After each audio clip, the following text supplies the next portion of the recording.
Hi, Susan Clare, GourmetQuilter here because quilting is delicious. But today we're not making a quilt. I thought I'd show you how to use some of our leftovers, probably from a quilt, of some 2.5-inch squares. We often have squares, or we might have strips that we can cut into squares. The 2.5-inch size seems to be a really popular size these days. So I've got some 2.5-inch squares that happen to be from a little pack, but they could be leftover ones. It doesn't really matter as long as they're 2.5-inch to make this particular thing. So it's just a small drawstring bag, and I've cut a ribbon for my drawstring, and I've actually done it so that one side is one colour and one side is the other, but it's simply squares sewn together. So I just thought I'd show you what I've done. I'll just put this up here behind me so that I don't lose it. So I'm pretty sure you all know how to sew together some 2.5-inch squares. So I've made my little panel for the front and the back of the bag, and I've done the same thing again. I've done half of it with the blues and the other half with the sort of more greeny colours. But basically I've alternated light and dark, so it's pretty much a checkerboard. You could just use scrappy squares, you could use all one colour. I don't really think it matters which way you do it. I've just done it this way because I had more or less two colourways with some lights and darks, so I thought it was quite cute to have the bag one colour one side and a different colour the other. So I put them together. So I'm going to give you the measurements and the quantities of what we've used. So if you want to write them down, that would be a really good idea. So I've used a total of 24 2.5-inch squares. So that would be 12 light and 12 dark, or it might be 6 blue and 6 grey and 6 green and 6 white, or however you like, but a total of 24. And I've already joined those together. So there's 3 across, and in a row of 6 along. So I think that's pretty clear. Then I've cut the lining. So I've cut the lining, which will be the same size as this is. So that now measures 6.5 inches wide, because 3 2.5-inch squares sew into 6.5 inches, and it's 16.5 inches long, because there's 8 squares going that way.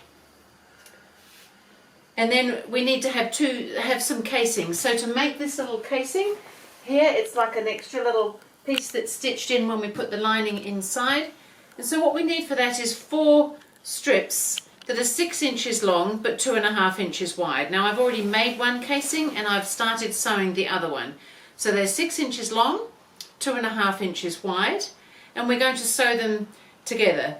But that was more that I just wanted to tell you what we need. We need 24 2.5-inch squares, we need a 6.5 by 16.5 piece for the lining, and we need 4 pieces 6 inches long, 2.5 inches wide.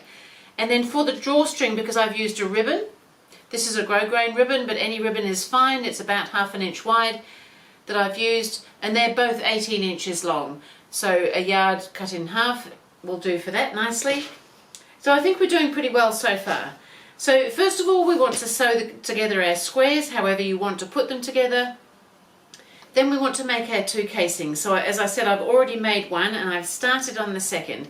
So what I've done here is I've just laid them right sides together, the 2 strips at a time, and I've stitched my 1/4 inch seam allowance along each end. And I should just mention on this point before I forget, when I've sewn these together, I've pressed the seams towards the darker colour, but they could all go one way and alternate. It wouldn't really matter, as long as when you join them up that they can nestle the seams quite nicely at the corners.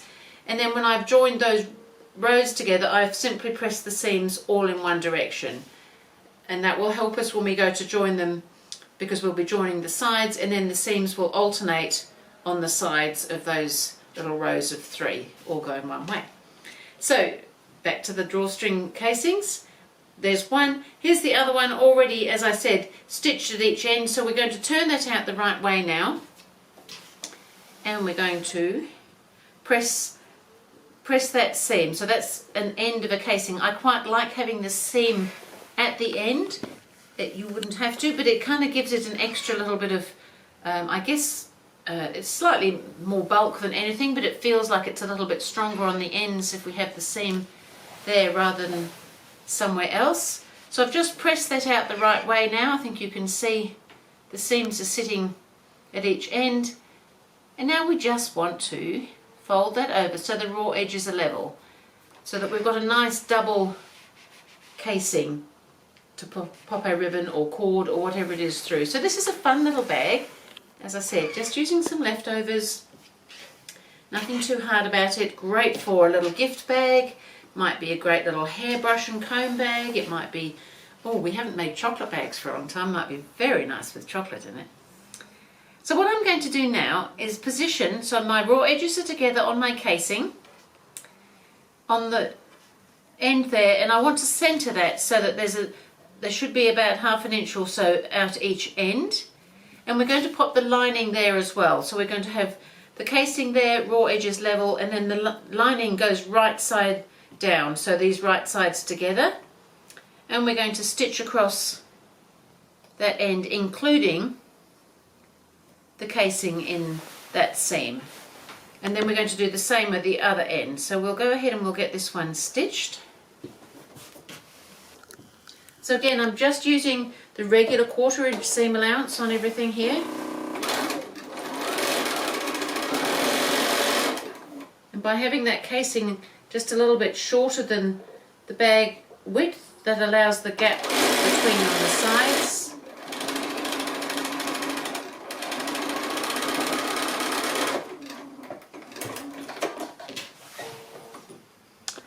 So I've sewn that seam, all these threads hanging off. I've sewn one end there with the casing included, so we should have a nice little tube sticking out above that seam because that's going to fold back in. But we need to do the other end just the same now. Again, center that so that it's sitting with the equal amount of the bag out each end, and this is all right sides together. You might want to pin these, clip them, or not. And we want to stitch that seam. So I'll go ahead and stitch that seam and show you how we do the next bit very shortly. So I've got both of my casings sitting in there now. I'm just going to turn them out and just press it at this stage, but we do have to turn it back again, but just so that we make sure that these casings are pressed nicely. So I'm just opening out because I want to press this outside seam nicely here, and then I'm going to flip that back. Even though we've got to turn it back again, it's quite good to press it now while you can get at it all, so that it all sits nicely again when we turn it out for the final time. I find it easier to press one seam at a time, so even though it's a little bit awkward with this tube turning around, I get a nice press on the front there, and then I flip it over and I can press it to the lining as well.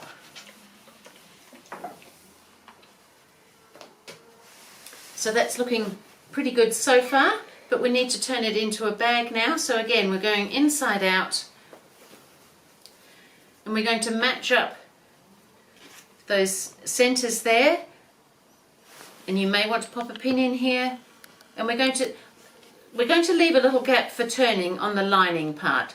So I'm going to come along a couple of inches and then leave a gap of maybe 3 to 4 inches, and then start again and sew all the way to the other end. So we'll go ahead and we'll do this.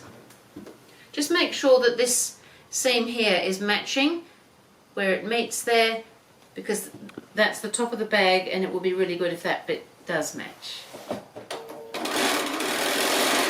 just coming along a little way here, and I'm just going to lock it off, and then I'm going to come and leave a little gap of 3 to 4 inches there. Make sure this seam is still sitting so it's matching, and start sewing again here. And then I'm going to go all the way through to the other end. Now these seams should all match as we go.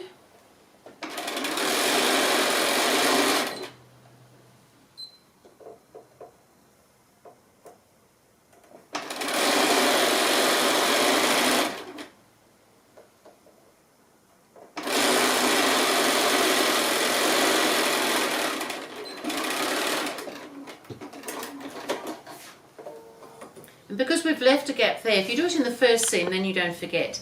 Because we've left a gap there, we can now come back and do this seam all the way along.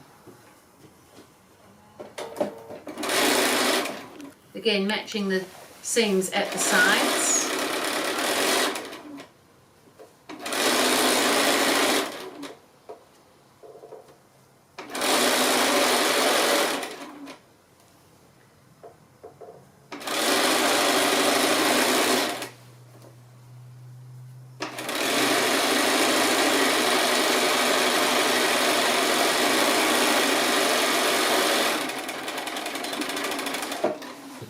Do a little back stitch at the beginning and end of seams like that, just so that it can't unravel in the corners. And now we can turn our bag out the right way.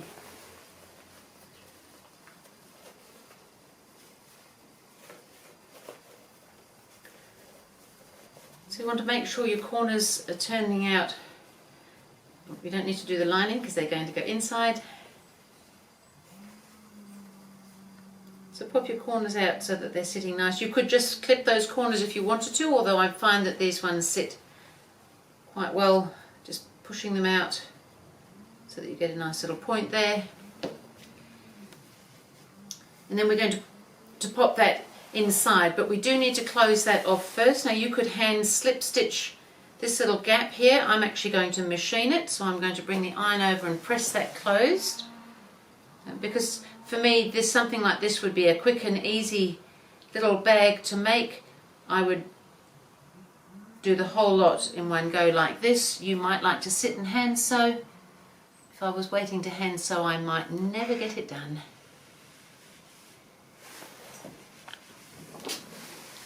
So all I've done there is just press the seam allowance in, and now I'm just going to stitch with the sewing machine along there, but you could easily hand slip stitch that. But if you keep it really close to that edge, so keep those two folds together, you can just machine that just as a way of having a really quick and easy bag.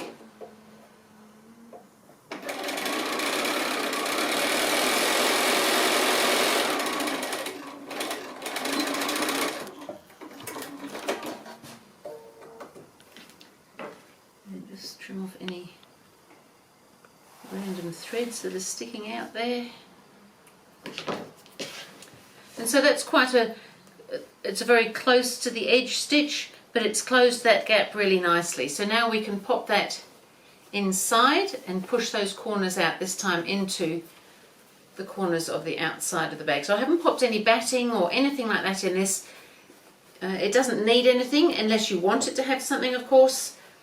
If you were wanting a more padded bag, because it's so small with all the seams and things, it already has a level of sort of, I guess, weight to it or thickness. It feels really nice like that.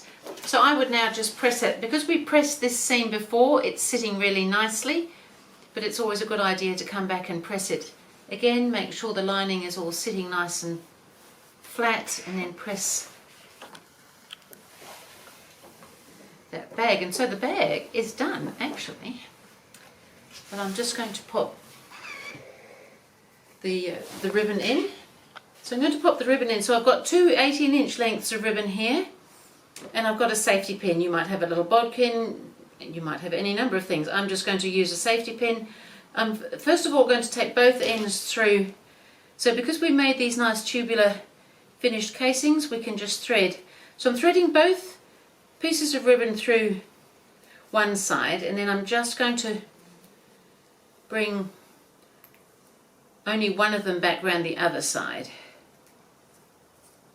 So I've taken one off, and I'm just going to pull this one through. Don't pull it all the way through because you don't want to lose the other end. Now you might have a nice decorative cord. You might want to do decorative ends on the cords. There's lots of things you can do, but today I'm just doing a simple ribbon. And so I've brought that one back. This one is still waiting to have something happen to it, but I'm going to tie this one off so that it can't pull through by accident. So I've just got both the ends together, and I'm just doing a knot, and because this is a nice wide ribbon and the grosgrain type ribbon, it just sits really nicely like that. As I said, you may have other things that you want to use. So now I'm going to take, because we've got the knot out this side, we want the knot of the other ribbon or cord out the other side, so I'm going to take this end through now to the other end, and we can tie that one off, and then you can see that you've got a Great little bag. Now this could be a little bag for just a small on-the-go project. It could be, as I said, a gift bag. It would be good to keep something like your hairbrush and comb in, or your toothbrush if you're going somewhere, or you want to give somebody a gift. Did I mention chocolate? I think I may have. Again, I'm just going to tie those in a knot.